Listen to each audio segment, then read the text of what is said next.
তাই প্রত্যেকদিন তাহাজ্জুদ ফিরে ফিরে দোয়া করে। বাইরটা খবর আছে তার বিয়া ঠিক হয়েছে, জামাই পুলিশ।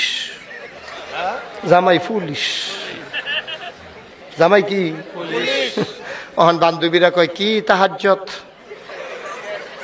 তাহাজ্জুদ ফিরে যে দোয়া করছো অত কপালও পুলিশ পড়ছে। তাই কান্দে, আল্লাহ আমি চাইলাম কিতা তুমি দিলা কিতা। কারণ আমরা দেশে একটা কথা আছে, মাছের রাজা ইলিশ, চাকরির রাজা পুলিশ। মাছের ভিতরে ইলিশটা মজা, চাকরির ভিতরে পুলিশটা মজা। আটকাই আটকাইয়া টেহা ঠিক নি কথা ঠিক নি। তো তাই যে তাহাজ্জুদ পড়লো, মাদ্রাসাত পড়লো, তাই কপাল আইয়া পড়লো পুলিশ। কি পড়লো আমার কথা কেনা কিলিশ। আরে কথা আপনার এগুলো কি কথা কম কনের অভ্যাস? আজ অভ্যাস টভ্যাস ভাঙ্গা লাইবেন। তার জামাই কপালও কি পড়ছে? এখন পুলিশ পড়ছে, পরে কি করবো? তাই মনে করছে আল্লাহর হুকুম, এটা আবার বিশ্বাস করে তো আল্লাহ যা করে ভালো লাগে।